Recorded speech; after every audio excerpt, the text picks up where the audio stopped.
Big boss Malayalam season 7 Adhila Noora. Lesbian പങ്കാളികളായ ഇരുവരും നേരത്തെ മുതൽ തന്നെ തങ്ങളുടെ ജീവിതത്തെക്കുറിച്ചും നേരിട്ട വിമർശനങ്ങളെക്കുറിച്ചെല്ലാം തുറന്നു പറഞ്ഞിരുന്നു. നിയമ പോരാട്ടം വരെ നടത്തിയാണ് ഇവർ ഒരുമിച്ചതും. കുടുംബാംഗങ്ങളടക്കം ഈ ബന്ധത്തിൽ എതിർപ്പുകളുമായി രംഗത്തു വന്നിരുന്നു. പ്രണയം പരസ്യമായതോടെ നൂറ വീട്ടുതടങ്കലുമായി. ആദില ഹേബിയസ് കോർപ്പസ് ഹർജി ഫയൽ ചെയ്തതിനു ശേഷമായിരുന്നു പുറത്തുവിട്ടത്. വീട്ടുകാരുടെ പിന്തുണയില്ലാതെ ഞങ്ങൾ ജീവിക്കുന്നത് എന്നാണ് ഇവരും തുറന്നു പറയുന്നത്. ഒറ്റക്കായാണ് ഇവർ ബിഗ് ബോസിൽ മത്സരിച്ചതും. ഇവരെ വീട്ടിൽ കയറ്റാൻ കൊള്ളില്ല എന്ന ലക്ഷ്മിയുടെ പരാമർശം വൻ വിവാദമായിരുന്നു. ഇവരെ ഞാൻ എന്റെ വീട്ടിലേക്ക് ക്ഷണിക്കുന്നെന്ന് മോഹൻലാലും പറഞ്ഞതോടെ ഇവർക്കുള്ള പിന്തുണയും കൂടി. വീട്ടുകാരെയും സമൂഹത്തെയും മോശമാക്കിയാണ് ഇവർ ജീവിക്കുന്നത് എന്നാണ് ഒരു വിഭാഗത്തിന്റെ അധിക്ഷേപം. നെഗറ്റീവ് കമന്റുകളും വിമർശനങ്ങളും തുടക്കം മുതലേ കാണുന്നതാണ്. അതൊന്നും ഞങ്ങളെ ബാധിക്കാറില്ലെന്നും ഇരുവരും വ്യക്തമാക്കിയിരുന്നു. +1 പഠനകാലത്തായിരുന്നു ഇരുവരും പരിചയത്തിലാവുന്നത്. ആദ്യം കണ്ടപ്പോഴേ ഒരു സ്പാർക്ക് തോന്നിയിരുന്നു. +2 ആയപ്പോൾ അത് ദൃഢമായി. പരസ്പരം മനസ്സിലാക്കിയതോടെയാണ് ഇനി അങ്ങോട്ട് ഒന്നിച്ചെന്ന് തീരുമാനമെടുത്തത്. ഇതേക്കുറിച്ച് അറിഞ്ഞപ്പോൾ കൗൺസിലിങ്ങിലൊക്കെ കൊണ്ടുപോയി. മനസ്സു മാറ്റാൻ പാരന്റ്സ് നോക്കിയിട്ടുണ്ട്.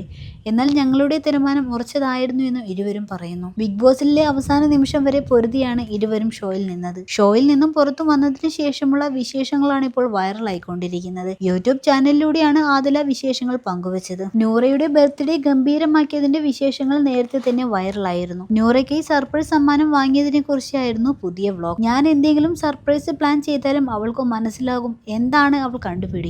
അതുകൊണ്ട് എനിക്ക് അങ്ങനെ കാര്യമായ പ്ലാനിംഗ് ഒന്നും നടത്താൻ പറ്റാറില്ല. ഈ പ്രാവശ്യം മനസ്സിലാക്കുമോ എന്ന് അറിയത്തില്ല. അതും മതിയോ ഇതു മതിയോ എന്നുള്ളതിലൊക്കെ അവൾ ഭയങ്കര കൺഫ്യൂഷനാണ്. അവളിപ്പോൾ വലിയ സെലിബ്രിറ്റി ആണെന്നായിരുന്നു ആദില പറഞ്ഞത്. ഇവളുടെ PA ആണോ പാർട്ട്ണർ ആണോ എന്ന കാര്യത്തിൽ എനിക്ക് നല്ല സംശയമുണ്ട്. ബിഗ് ബോസിൽ വന്നതിന് ശേഷമുള്ള മാറ്റമാണിത്. അവിടെ നിന്നും വന്നതുകൊണ്ട് എല്ലാവരും നല്ല തിരക്കിലൊക്കെ ആയിരിക്കും. അതുകൊണ്ട് ബർത്ത്ഡേ പാർട്ടിയിലും എല്ലാവരും വരുമോ എന്ന് അറിയില്ലായിരുന്നു എന്നും നൂറ പറയുന്നു. പരസ്പരം സ്നേഹിക്കുകയും പിന്തുണയ്ക്കുകയും ചെയ്യുന്നവരാണ് ഇരുവരും. അതാണ് അവരുടെ ശക്തി. അത് ബ്രേക്ക് ചെയ്യാൻ ഒരു മനുഷ്യനും സാധിക്കില്ല. നിങ്ങളെ ഇഷ്ടപ്പെടുന്ന 10,000-ങ്ങളുണ്ട്. പിന്നെ എന്തിനാണ് വിഷമിക്കുക? കണ്ടവന്റെ ആട്ടും ചവിട്ടും കൊണ്ട് ജീവിതം നശിപ്പിക്കരുത്. ഇങ്ങനെ സന്തോഷത്തോടെ ജീവിക്കണം. ആരെക്കുറിച്ചും മോശമായി പറയരുത്. അത് പിന്നെ പ്രശ്നമാകും. 3 വർഷമായി വലിയൊരു വിഭാഗം തന്നെ ഇവരെ ആക്രമിച്ചു കൊണ്ടേയിരിക്കുകയാണ്. ഇവർ എപ്പോഴെങ്കിലും സാമൂഹ്യ മാധ്യമത്തിൽ കരഞ്ഞുകൊണ്ട് വന്നിട്ടുണ്ടോ? കുരക്കുന്നവർ കുരച്ചുകൊണ്ടേയിരിക്കും. അവരെ അതൊന്നും ബാധിക്കത്തില്ല എന്നും ആരാധകർ പറയുന്നു.